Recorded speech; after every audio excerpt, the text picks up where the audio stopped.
All right, we are live here. Ours episode number 32. Welcome everybody who's tuning in to listen, and welcome to my very special guest, Heather. How's it going? Hello. Going good.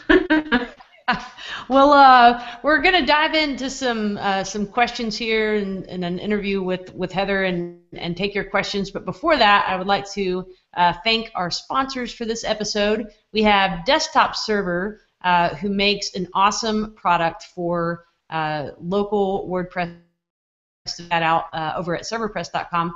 And then also Winning Agent. It's not just an amazing theme for the Genesis framework. It's actually a full suite of helper tools for real estate agents over at my.winningagent.com. So stuff like blog content, site setups, all kinds of good stuff. We'll talk more about that later in the show. But yeah, so let's see, week 32. We're actually in October. Is it fall yet? It's fall. Yeah, Okay. it's been fall for I think like 2 weeks. You wouldn't know it because the high here is 90. It's just kind of ridiculous. And you're not that far up the road from me, so it's probably a little hot in Denton as well. Yeah. Which is crazy because it starts out like 45 degrees when I leave the house in the morning, so I'm wearing a sweater. And then when I leave, it's really steamy and it's not fun. The secret is the layers. Speaking of leaving a house, do you work from home or do you have an office that you're commuting to? I actually have an office.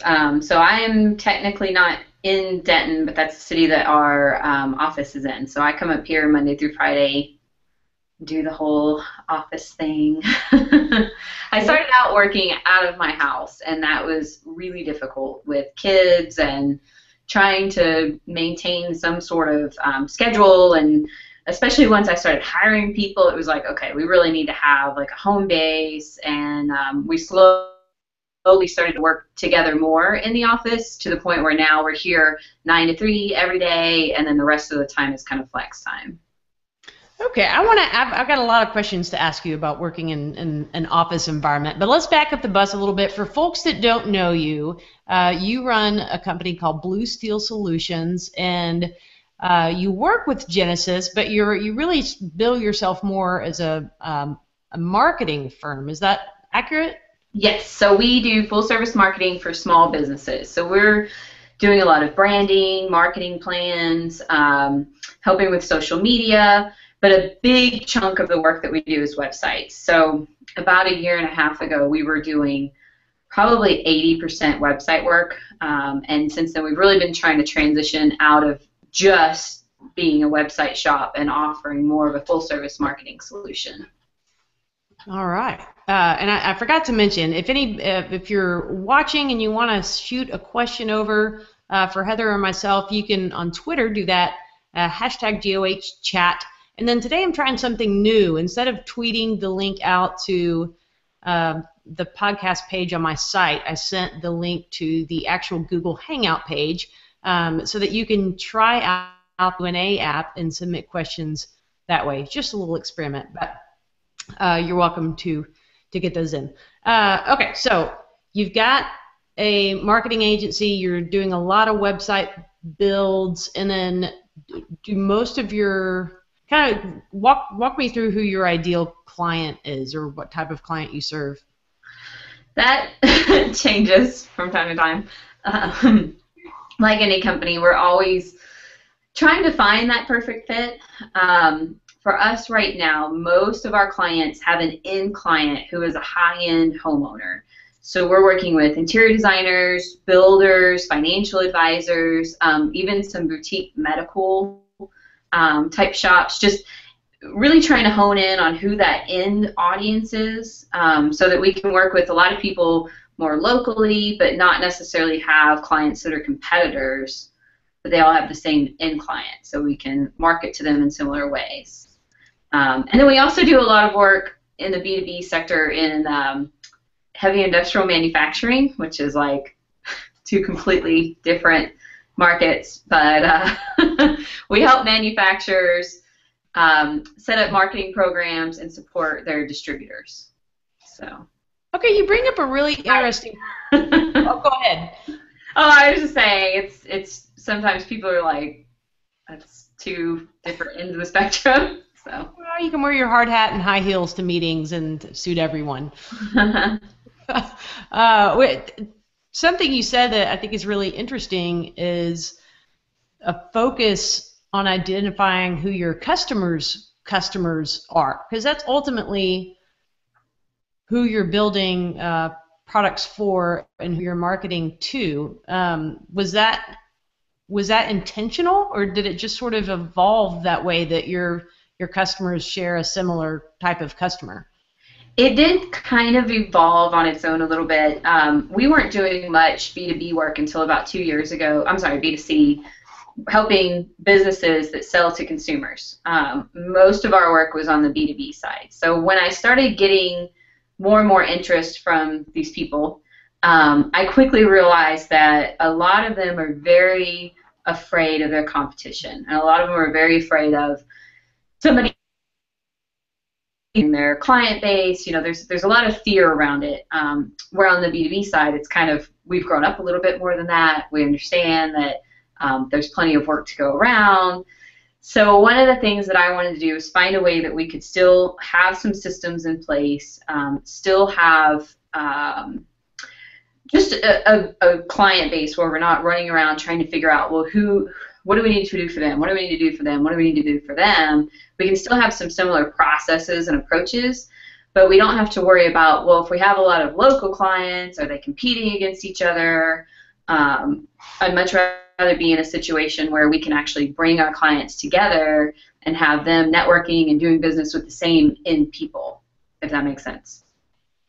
So it kind of came about, just got some leads from some clients that were in home building and interior design, and when I started to bring on more people that did the same thing as them, they kind of went, whoa, whoa, whoa, I don't know if I'm comfortable with that. So we decided just to focus on that end client instead.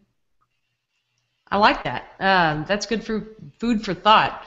A question here from Sarah. You keep talking about the we, so let's talk about who is the we at Blue Steel Solutions. Kind of walk us through your team and yeah.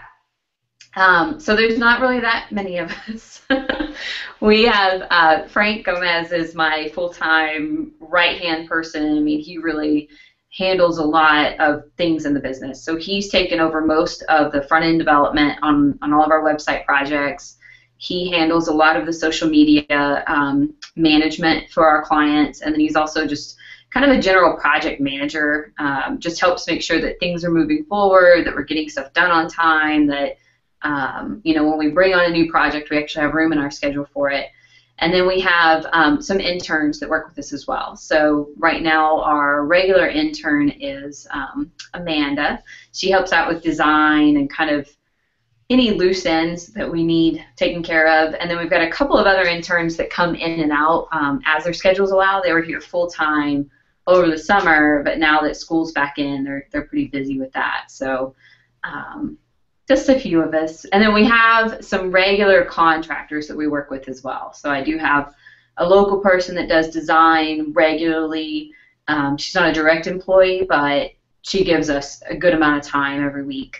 And then some regular people that we go to for more advanced development stuff. If our clients need something that's just beyond what we can do, have kind of the same set of people that we go to for that sort of thing.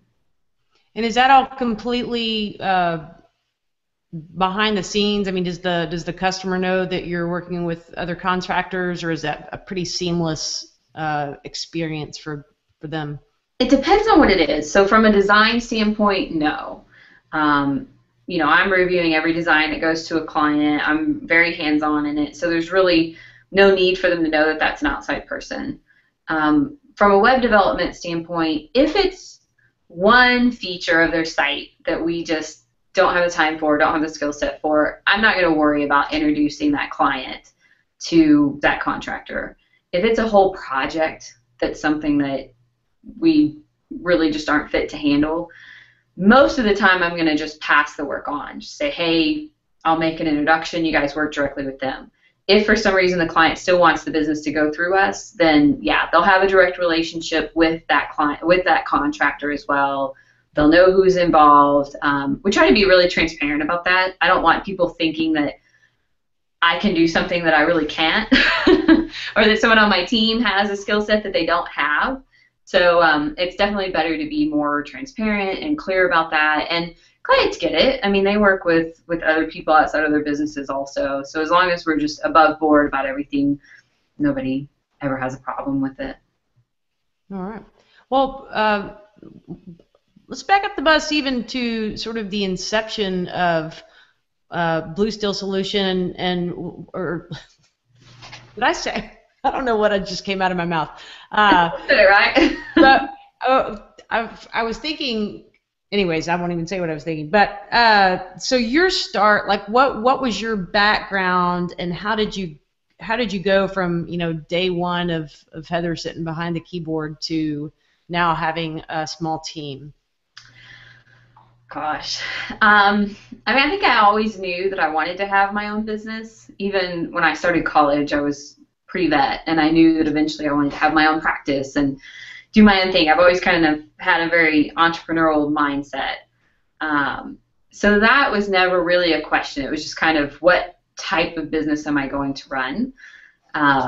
So by the time that our second child was born, my husband was working crazy hours. I was driving from Denton to downtown Dallas, which if you don't live in the Metroplex, you probably don't understand, but that's like a minimum of an hour and a half commute both ways every day. It was incredibly stressful. And I just got tired of working for organizations that couldn't get it together. It just seemed like no matter how hard everyone tried, things just weren't moving forward in the way that I thought they could. And my husband will tell you, I'm a very difficult person to take orders and be under someone else's management. So it was probably just healthier for everyone that after my son was born, we decided now is the time. I had always done some freelance work on the side, so it was like, let's just make that the full-time thing. And being the crazy people that we are, at the same time, my husband quit his job to be the primary caretaker for our children. And so we just kind of took a leap of faith, and I started out working at home in our spare bedroom, which very quickly became not a spare bedroom because my son needed his own room. And last summer was when I really kind of hit the point of, I need to bring someone else on, or I'm never going to grow this business. I'm never going to do anything but these basic websites. I just didn't have the capacity to sell the business or sell the work, do the work, maintain client relationships, keep everything going, and then also continue to expand our service offering like I wanted to. So that was when Frank came on actually as an intern, and then over time moved into a full-time position. All right. I saw an interesting article the other day, and it was maybe over on Post Status. I can't recall at the moment, but it was talking about if the size of a project you can take on dollar range wise if you're just yourself versus if you have people helping you. Mm-hmm. And I'd never seen that breakout just like that, but it was, basically saying if you are a one-person shop, you're probably never going to take on a project that's more with a budget of more than $20,000 to $25,000, just because you, as a solo person, you couldn't complete that level of work in a reasonable time frame. I've never quite seen a breakdown like that. I thought it was interesting. But we did have a question about your average project size budget, and I would be curious if your average project budget is more now with the team behind you than it was before you had people on. It definitely is. It would be hard to say what the average budget is because we're really looking to have clients who maybe we start with a branding package and sort of a basic website package that gets them started, but then we have a long-term relationship where we're working with them to build their content, build their marketing plan, and continue adding to that over time. So saying what a project budget on average is really difficult to say because we're looking at a lifetime of value on that relationship with the client. But as far far as has it increased? Definitely. I mean, I found it very difficult to go out and pursue larger jobs when I was working by myself because it takes a lot more time to get those jobs. I mean, it's easy to sell a quick, here's a modified theme or here's, a custom site, but it's going to be like bare bones, just design, development, but nothing special about it. Those things are pretty easy to bring in. But the more, highly customized sites or just things that are maybe for a medium to large size business, it takes a lot more of your time to win those projects. So I just didn't have time to do the work and get the work at the same time, if that makes sense. Sure. I think, too, bringing on more people or finding a team that you can work with, it just gives you more confidence. I mean, you start out and it's just you and you're hoping that you make enough money each month that the business still even makes sense. Once you start to kind of have a team around you and you see that like these people are learning and growing in their position or a relationship with a contractor is getting better and better and better and better with each project that you do, I think it gives you the confidence to go out and say, yeah, we can handle your project because I know I have this team behind me that's going to be able to make sure that we deliver it on time and then it meets your expectations. Cool. Well, speaking of the team, we had a question here from Ben. He says he was looking to take on an intern but was worried about the time that training them would eat up. What advice would you give to someone that was for onboarding an employee in terms of the time you spend training them, or can you share some tips for that process? Yeah, and I think we actually did, Christopher Harris and I did a hangout a few weeks ago talking about hiring your first employees and specifically interns. I think interns are a great place to start for a few reasons. First of all, they're economical. I mean, you don't have to pay them as much as you would pay someone with a lot of experience, which is a really good fit for some of us getting started. They don't need full-time hours typically, so you don't have to worry about keeping them busy 40 hours a week every single week when they're first getting started. And then, you can hand them little things at a time. I mean, with an intern, you can say, we're going to start you this week. You're only going to work 5 hours a week. I'm going to give you these little tasks. And if that's okay with them, then that's what you do. And they start to learn just that one piece. And then you say, okay, you're doing really well with this. Let's challenge you a bit and add this other piece on top of it. So you continue to grow their skill set over time. It's not like a full-time employee where you've got to bring them in and say, these are my processes. This is how we do everything. This is what you're going to do for 40 hours a week, every week, and then have to keep them busy. You can grow their position as you need it and as you have the time to build their skill set. The other thing that Christopher mentioned in our chat, and I can't remember where he said he found this quote, but it was basically saying if you were to track the amount of time that you spend on a task versus the amount of time you spend someone else learning that task, so you're training them, over time you're going to recoup the time that you spent training them tenfold. And I don't remember what that time frame is, but let's say it's 6 weeks. If it takes you a week to teach someone something, over a 6-week time frame, you're going to recoup that time that you spent with them tenfold because they're going to be taking that completely off of your plate. If that makes sense. So you might have to put a little time in at front, but you're going to get that time back in excess. Yes, that's just the painful part, is that initial letting go, because there is that time investment. But like you said, it's worth it, very much worth it in the end. I can say the same thing for training people for theme support. That initially there's and Ginger, I know you're listening, so this one's for you, but there's that investment of time and you're answering a lot more questions, but then over time you can be completely hands off, and it's so nice to have somebody that can just take care of those tasks for you. So exactly, yeah. Once you get someone to the point where they're doing the work the way that you need it done, they're doing it consistently, and if there's someone that can self-manage, I mean, with me, I load up Frank's to-do list, and all day long I just get little emails that things are getting done. And it's awesome. And if he has a question, we'll discuss it, and then he'll move on and finish what he needs to do. So it's definitely worth that initial time investment. You mentioned this for Harris, and I'm going to tweet out a link to that, but share a little bit about what the Brown Bag Business Chat is. So the Brown Bag Business Chat is our live Google Hangout that we're doing every Wednesday at noon Central. And the idea behind that is just that I feel like I have these people in my network that have so much value to give. I mean, they know things that I wish that I could just take their knowledge and put it into my head and then share.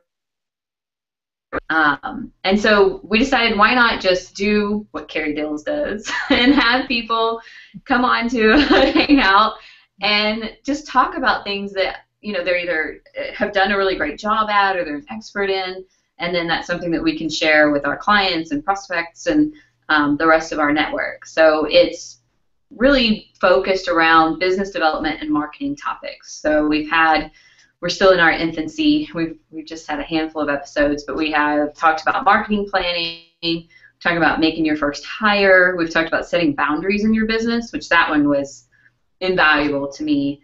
And then, of course, yesterday, Miss Carrie Dills was on with us talking about how to plan WordCamps or other industry events. So, and next week we'll actually be doing a local panel of ways that our city here in Denton can help foster small businesses and help you actually grow into a larger business. So, well, welcome to the fun world of podcasting.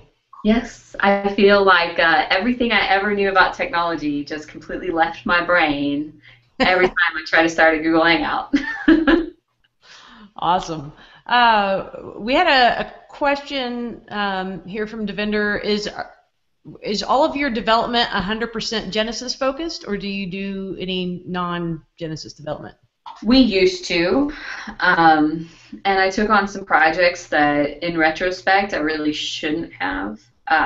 So yeah, because we're not really the group that you're going to go to when you say, I need this theme developed, or I need this specific platform or framework or whatever you want to say.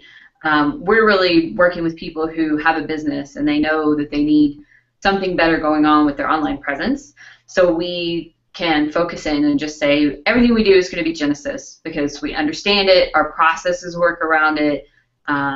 We have people come to us that say, hey, you know, will you work with this other theme that I bought, or can you just do this one project? No, if it's not on Genesis, we don't do it because it's too hard to try to streamline your processes and then have to jump outside of that box and learn how someone else, you know, wrote their theme or learn a different framework or find resources to be able to do things outside of it. So. Cool. And for folks that haven't gotten to meet you before, I'll just share that I first met Heather at a local meetup. WordPress people here in Dallas. I don't know, Texas is full of people that love Genesis, but it seemed like about once a quarter or so we'd get together with a local group, and you know, Susan Ramsey was part of that, and Christopher Harris and some other folks, and we would get on and either answer questions in the Studio Press forums or just jabber. But anyways, that's how I met Heather, and was impressed really right off the bat with how well established your business is in terms of kind of your systems and your processes. I'm like, that's a solid girl right there.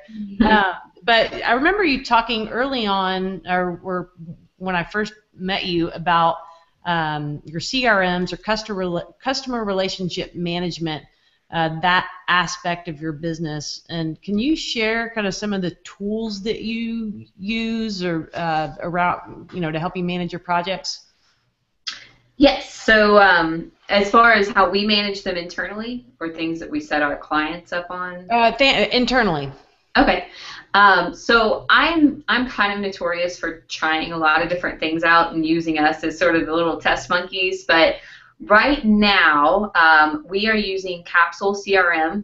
I've tried pretty much everything out there because I'm kind of addicted to CRMs, and I'm very particular about what I want them to be able to do. But I don't want to pay for Salesforce. So right now we're using Capsule mostly because I love the mobile app on it.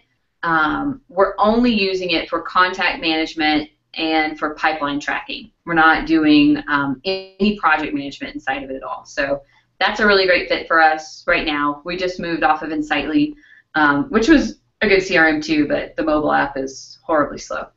And then for project management, we use Teamwork, which has just been awesome. I can't say enough good things about it. It's really easy to use. I am not a person who does well with kind of the post-it note bulletin board style project management tools. I just can't handle feeling like everything I need to do is like lumped into one pile and put in front of me. And that's how I feel when I use Basecamp or Trello or some of those. So Teamwork is much more granular. It's very easy to divide things into projects and tasks and subtasks and task lists, and you can really get very refined with it. And it's all very easy to control user access. It integrates with FreshBooks, which is what I use for my billing. I can easily pull reports. All of the people that work for me track their time inside of Teamwork. And so when I do payroll, I just pull a report for the payroll period, and I can see how many hours everybody's worked. And quick question, are you tracking, are there hours tracked against a task or a specific project, or how granular can you see? Like, you can see it all the way down to the task. Okay. So, and it kind of depends on what it is. If it's a task that's going to take like 2 minutes, then our kind of standard is we'll just track it against that task list. So basically you'll have like a project, and then inside of a project you can have task lists, and then lots of task lists that are there, and then you can have subtasks inside of that. So it's very, very granular. Once you get used to it, it's amazing because you can really define processes easily.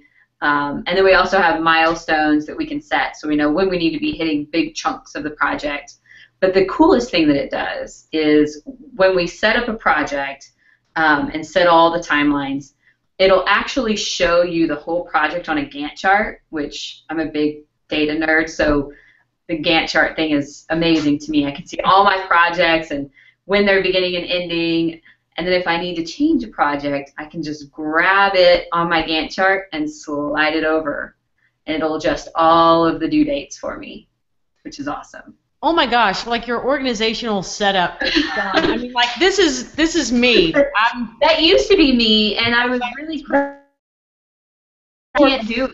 I have to have detail and most of our stuff, so anything that's kind of a standard type project for us, so a website build or a branding project or things like that, we have it all preset. So then all we have to do is assign it to a client, start date, adjust the dates within that if we need to, and then just add in our task list for the specific details of that project. So a lot of it's preset. We just kind of copy that over to the correct client and then go from there. So I know I'm kind of asking questions all over the board, but you're just bringing up lots of interesting thoughts on it. When it comes to you mentioned the lifetime value of your customer, and it sounds like the way you approach business, it's not just kind of a one and done, but there's that ongoing business relationship. When you're offering marketing services, those sorts of things, do you usually do them in time blocks? Like, you're going to engage us for 3 months and then we'll reevaluate, or how does that work? It depends. So if it's what I would consider a project, so like branding, for most of our clients, that's going to be a single project because they really can't afford this ongoing relationship to do their branding. When they think branding, they want a logo, a style guide, and some sort of brand guidelines for how they should represent themselves in their marketing. So that's a single project. But then what we would try to do is find things that either they don't have the time for, they don't do well inside their own business, or they just neglect, and then take those things off their plate and continue a retainer relationship on those. So generally that's going to be more, we have some people that we're their outsourced marketing director. So we're helping them make decisions on a daily basis about their marketing and then delivering what they need. We have some that we manage their social media, write their blog content, and then manage their relationship with the SEO consultant. So it kind of depends. It's hard to say, but if it's something that is sort of like a physical, like I can give you a logo, I can deliver you a website. Those are typically one-off projects that are value-based as far as the price goes. And then the retainer work is going to be more on things that we're doing on a recurring basis. Gotcha. Okay. Well, a question from Ben. He wants to know what's the number of projects you work on simultaneously, or I mean, if you had to guess. I would say we probably have 3 or 4 projects going all the time. Okay. We try to space out the stuff that's really time consuming so that we're not doing like 4 big time consuming projects at once, but there's usually about 3 or 4 in the pipeline. All right. Well, I want to take a quick break. If you're just joining us, I'm chatting with Heather Steele of Blue Steel Solutions, and in case you just stumbled in here and didn't know what the heck you were listening to, it is Genesis Office Hours. A reminder, if you're not receiving, I send out weekly reminders about the show with a little note about who's going to be on the show. I try not to be annoying in your inbox, but if you want to receive that notification, just go to carriedills.com/subscribe and you can sign up. I promise I won't spam you unless I'm just kidding, I won't spam you. Also wanted that next, I haven't even set the date yet, but we're talking books for our next book club edition of Genesis Office Hours. And if you go over to Google Plus and do a search for the Genesis Office Hours community, you'll find that group, and there's a little poll on there where you can cast your vote for which book you'd like to us to discuss next and read together. I was going to say read on the show. We're not going to read it on the show because that would be ridiculous. But anyways, to meet and cuss and discuss. And also, last week I had the fellows from Desktop Server on here. And they put out a special coupon just for Genesis Office Hours listeners, and that is CDILS-GOH. So if you want to grab their desktop server is actually a free product, but they have a pro premium version that has some really worthwhile add-ons in there, and you can get 20% off that with CDILS-GOH. Okay, so let's get back to our questions. Let's see, I might get kind of out of order here. Paul wants to know, how do you write a client's blog content? Do they give you the basic ideas, or are you just so in tune with the industry that you got it? I just answered that one on Twitter. Oh, did you? Oh, well. But I'll answer it again. So, yes, we do write the blog content. So the way that we handle that is they really have to fit a specific profile of who that end client is before we'll take on that work of writing their content. So we're not going to venture off into some different industry with these clients that we know nothing about. They have to kind of fit in with something that we're already very familiar with, or else someone else is going to do a better job writing their content. We're not going to take on that project. As far as the topics go, usually we're driving that. If we're writing someone's blog content for them, they want to be fairly hands-off and just kind of approve it and move on with their life. They don't necessarily want to come up with topics. So for the clients that we do that with, we'll work with their SEO person if they have one and kind of build off of that keyword list of what kind of topics do we need to have from an SEO standpoint. Or we'll just look at common questions that they get, spend a couple of days in their office and just kind of see what are the things that people are asking about and try to build topics off of that. So hopefully that answers your question. All right. And some people may be listening to this later on iTunes, so they didn't see your tweet response. So thanks for sharing on the air. The vendor wants to know about social media management. Are you actually scheduling posts, tweets, all that kind of stuff, managing those accounts on their behalf? Yes. So again, it goes back to being the right fit. and we take on a very limited number of people who we do that with.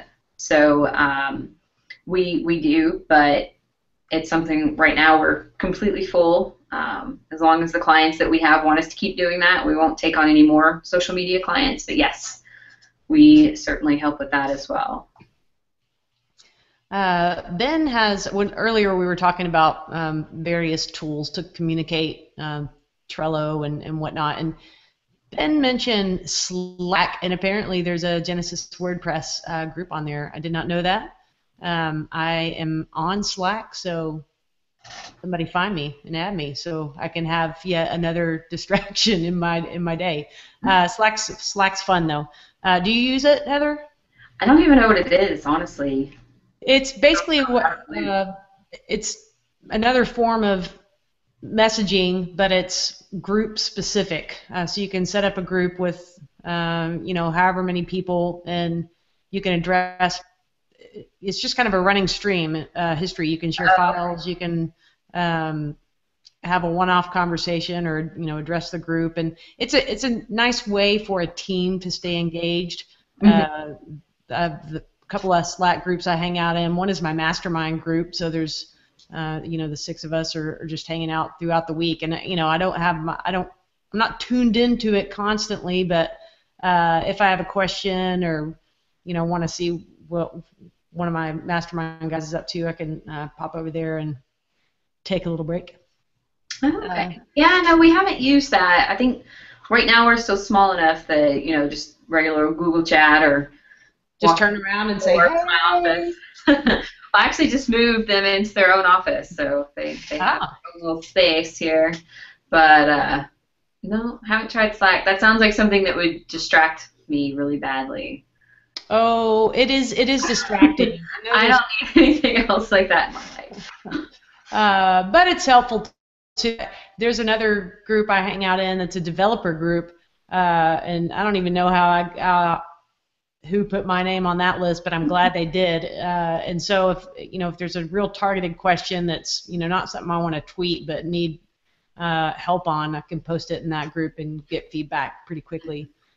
So cool.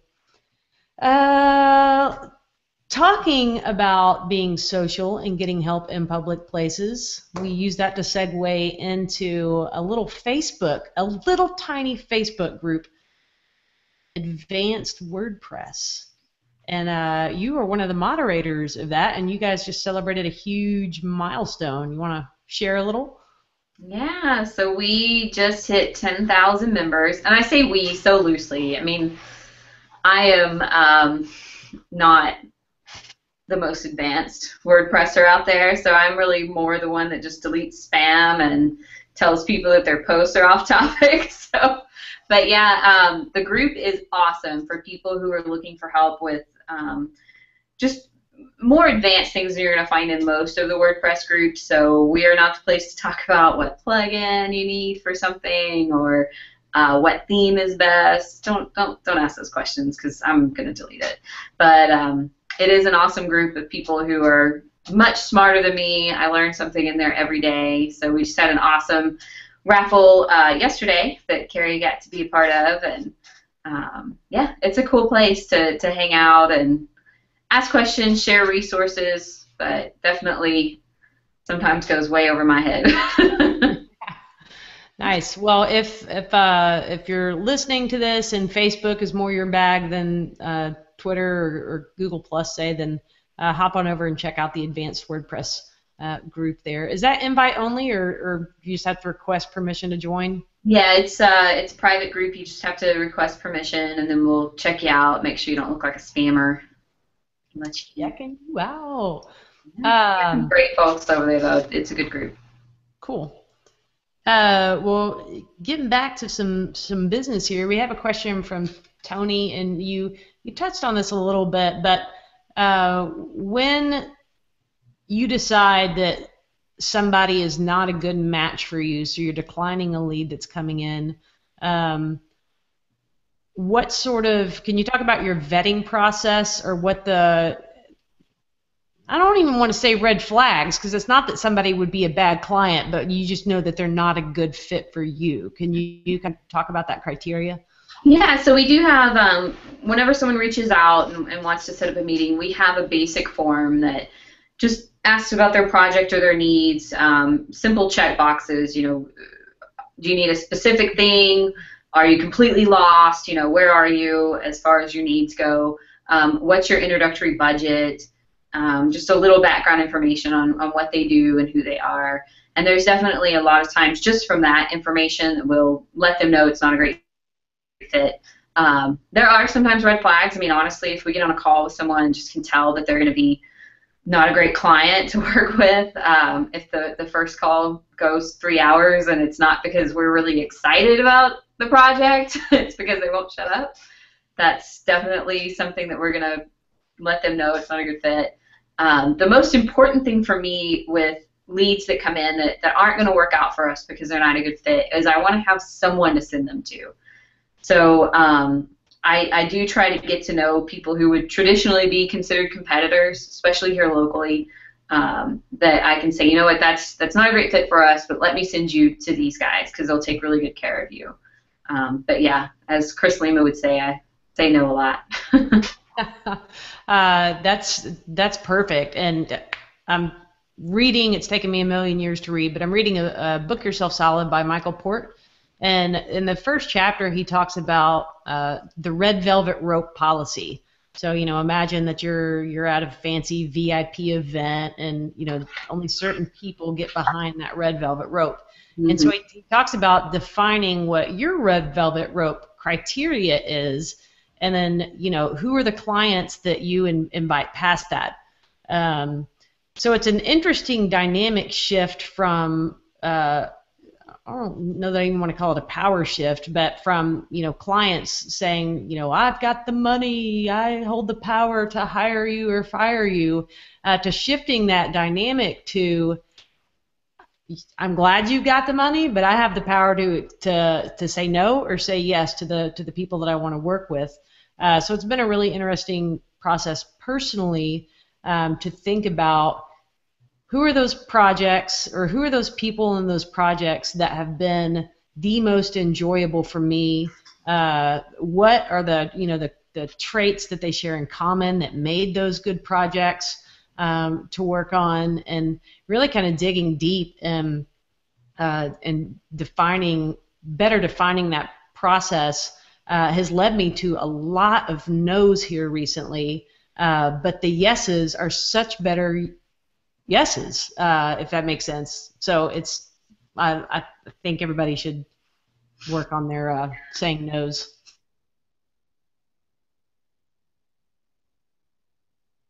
About this long, and you have no work coming up, so it's like if I say no to this person, who's next, right? Like I have to say yes because there's no one else in the pipeline. But as you start to develop a little bit more and you have more leads to work, you definitely get more of that flexibility. And then I don't know about you, but when I look back at my favorite projects and where it's just been a joy to work with people, or I feel like we've put out something that's a really great fit for them, they're also the projects that I've made more money on. Like good clients that are a good fit, that understand that they're a good fit, will pay more because they value your services. And so I don't want to make it sound like everything we do is about the fee, but at the same time, like, we got to make some money, and the clients that I have the easiest time with are typically the ones that will expand their budgets a bit to fit what they need. I think the other thing that I came to a realization about was when I first started doing this, you don't get into your own company because you just feel like you should. I mean, there's got to be a lot of passion behind it. It can't just be because you don't like to be told what to do, but which I don't. But you also have to be really passionate about it. So you kind of start and you're like, I want everyone to have a beautiful logo, and I want everyone to have an awesome website, and I want everyone to do email marketing, and I want everyone to have everything they ever needed in their business. But you have to kind of put your foot down and say, no, not everyone needs it. Just because they want it doesn't mean that you have to bend over backwards and lower your pricing and take on work that's not a good fit just so they can get something that they may want, but if they really need it, then they can do the work to go find the right fit, or they can go get more budget, or they can do whatever it is they need to do to fit into your sweet spot or to fit into someone else's sweet spot. We've got a fantastic question from one of our listeners, Ginger. She wants to know, how do you get new business? And, you know, at this point in your career, because you're well established, it's probably what do you recommend to that person whose pipeline is tiny and it's hard to say no? What's the best thing they can do to attract new business? I would say the very best thing you can do is go find someone in your town or in your industry, somebody that does something similar to what you do, but not exactly what you want to do. Introduce yourself, make them your best friend, and take all of their cast-offs. For me, one of my biggest referral partners has been an SEO company out of New Jersey, randomly. Met her on Twitter, I think 4 years ago. We've just kind of built a friendship over the years. When I left and started my business, she gave me more work than I knew what to do with, because she is an SEO person. People always assume she does websites, but she doesn't. So she sends that work to me. It was a perfect fit, because here these people needed something. She hated to tell them no all the time, and then I came in as the perfect fit of, I don't do that, but this person does. And so if you can find someone, another example is there's a company here in Denton who is very well established. They do marketing for much larger organizations, and they're very targeted on a certain niche. They get requests all the time for marketing work from people that just aren't a good fit for them. So I went and sat down with them in their office and got to know everybody and became buddies. And now when they get a project that's not a good fit, they go, oh, but we have the perfect person for you, and send that work over to me. Which is funny, because now I'm kind of at the point where I'm going, oh, thanks for calling, but I actually have a different person to send you to. And so it kind of becomes this cycle of, we're helping to put the client in the right fit, and at the same time, these new smaller businesses that are popping up are getting lots of work fed in. Great advice. So get out, network, meet people who do what you do and or similar to what you do, and look for their referrals. And I would add to that, be able to concisely define what it is you do and what kind of work you want. So I refer work to other people on a daily basis, but to me the most important thing to know, like you said, Heather, is who do I know that does what? And if I don't know what your what is, I can't refer people to you. So, you know, if you've, you know, say it's one thing, say it's, I'm the queen of uploading custom headers on Genesis themes, or I'm the of layout changes, or that, I mean, whatever it is that you feel really confident in, let people know that if they see that kind of project coming across the wire, that you'd be perfect for that. Ginger, I hope that shed some light there. And then let's see. Now, as far as let's flip the tables and say somebody's not buddying up to you and trying to get your cast-offs, but instead you're trying to outsource work or find that qualified person. Where'd you come across Frank? Like, how do you recommend finding people? Definitely start with your network. You know, start with the people you know.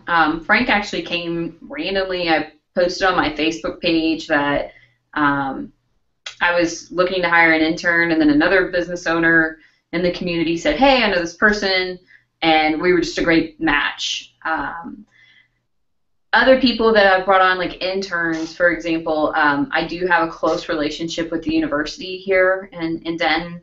You know, I'm fortunate to have two major universities right in the same neighborhood, so that really helps. And I can go up to, I hire a lot of technical writers just because they're very well-versed and well-rounded. They have to learn a little bit about design, a little bit about web development, and a lot about writing. So they're a perfect fit for my business. And I can walk into the director's office or shoot her an email and say, hey, you know, I need 2 interns for this project, or we're getting overstretched and I'd like to hire some people. And they send me the best of the best from their department. So that's a great way to meet people. As far as contractors and developers that I've worked with, it's really, I've got to have a strong connection with them, already know what their work is like, be able to trust them, kind of have enough mutual friends in common that I know they're not going to screw me over. The Advanced WordPress group has been amazing for that. That doesn't mean you need to go out there and look for people to work for you, because we would rather you not post about that. But get to know people, form relationships there, and then reach out to them privately and tell them about your project and ask if they would like to work on it with you. I like how the guys are going to be so mad at me over there because they're going to get all these like job requests in the forum today. Okay, so don't go posting advertisements for jobs. Make friends first, get to know one another, and then talk about it privately. I would never even consider going to like an Odesk or anything like that, just because I wouldn't send my own work there, and so I wouldn't send my clients' work there. And it's not to say that people on Odesk aren't qualified. I'm sure there's plenty of great developers that pick up work there, but I just have trust issues, and I want to know that that person is good and reputable, and I can hunt them down if they aren't. Wow, she will hunt you down.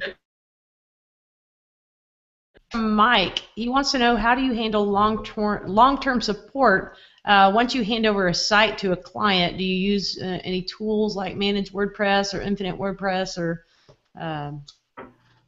what's your secret? We do offer like a maintenance package at different levels, and right now we're using Sync by iThemes for that.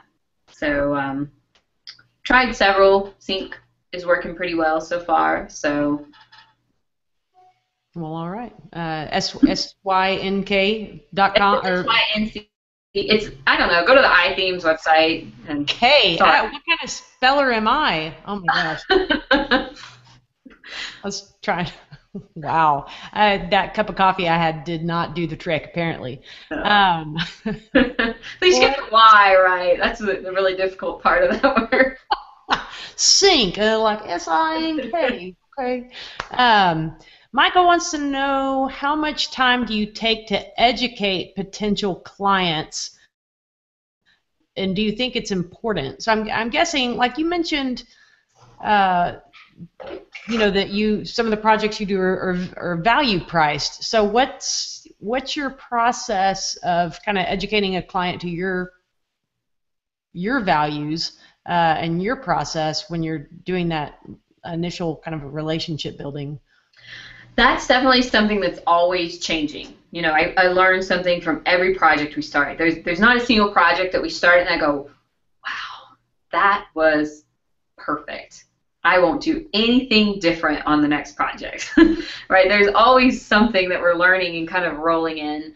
One of the things that I do is my proposals are definitely set up more as an educational document, as far as what to expect in the process, how we work, you know, what you're really going to get with your deliverable outside of that bulleted list that's included in the scope.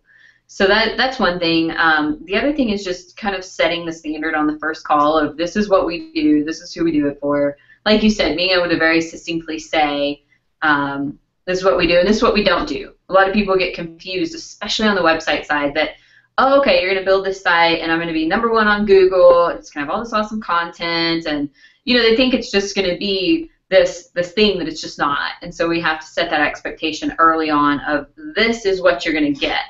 And then we also talk a lot about, if this is going to work in your business, then these are the expectations that we have. If we're helping you put together a business process or create a marketing plan, and you don't act on it appropriately, or you don't have a little flexibility and change it to really fit into the real world, then it's probably not going to be as successful as you want it to be. So we definitely set the expectation that it's a two-way street.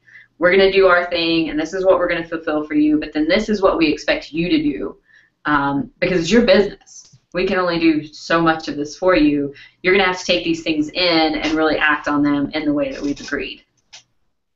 Yeah, and Michael, I would add on to that even if it's obvious that a customer is not right, like let's say they've got a really unrealistic budget expectation, and even if they had a good budget, it wouldn't, let's say it's not a good project for me. I do like to take a moment and offer them some information so that, because they're going to land in some other consultants or developers inbox. So while I have their, the opportunity to share a little something to the effect of, hey, my timeline's not a fit for your project. By the way, you're probably not going to find custom development for what you're needing for less than X. So just setting an expectation so that when they get to the next person's inbox, they have a little bit more education to go with them, as opposed to just totally stiff-arming and not giving out anything useful. And I just read the question in the last part of it. Do you think it's important? Yes, it's the most important part of the project. So it doesn't matter what you deliver to them in the end. If it's the most beautiful thing you've ever created and it is perfect and flawless, you didn't educate them in the beginning that that's what you'd be giving them, then the whole thing is a failure. It's, yeah, definitely. Educating potential clients about the project, about what you do, and the extent to which you do it is incredibly important. Man, you're what else you do that's not included in that project, because you want to be top of mind when they go, oh, I need X, Y, or Z. Where am I going to get that? Oh, yeah, these guys do it, and they did a bang-up job on my other project. Pearls of wisdom just flowing down from heaven right now. Well, we've only got a few minutes left together, so if somebody's got another question, you want to get it in under the wire, go ahead and shoot that in. Heather, any new kind of tools, or you said you're always kind of experimenting with new fun toys, but anything to pass along? Put me on the spot there. You can pass. Not that comes top of mind. I mean, really, when it comes to tools, I like to tinker, so I probably waste a lot more time on things than I should. But just have a CRM. Have a way that you're managing who your contacts are. Please, if you're running a business, manage your pipeline. Know how much money you should be making next month, next quarter. Like, I meet so many people who have these businesses and they don't do those things. I don't care what tool you use, but just do it. Just get started. Start keeping your, I don't know if I'm allowed to cuss on the show, but start keeping your things all in one place and keep up with it. It's really hard for me to do it too. I'm like my own worst client, but if you're not doing anything and you're managing your business out of Google Mail, then I fear for you. You have to stop doing that today. Don't do it anymore. All I can do is just put a period on the end of that, because I can't make it any better than you already said it. Where can people find you online if they want to connect with you? So we're on all the standard sites, but definitely the easiest way to find us is to go to our website, bluesteelsolutions.com, and that's steel spelled S-T-E-E-L-E. And yeah, all of our social media accounts are linked there. And then we also, like I mentioned earlier, do every week on Wednesday at noon Central, we have a live hangout just like this one, but it's only 30 minutes. And we talk about all kinds of marketing and business development topics with people who I think are some of the smartest people around. So I do not have a dedicated landing page for that on my website yet because it's brand new. But if you'll go sign up for the mailing list on my website, you'll get an email every week letting you know what the topic's going to be and reminding you not to miss it. Sweet. Well, we look forward to you getting an official landing page for that. Like I said, I am my own worst client. And of course, people can find you on Twitter at HeatherSteele03. I'm guessing, like back from the AOL days, like 01 and 02 were taken. Yeah, pretty much. I mean, 3's always been kind of my number, but yeah. Sweet. But seriously, Heather, if you're not already connected to her, go follow her on Twitter or check her. I was going to say check her out on Facebook. That sounds kind of stalkerish, but check my business page on Facebook. If I don't know you, don't check me out on Facebook. Don't check her out on Google Plus. How about that? That's safe. There you go.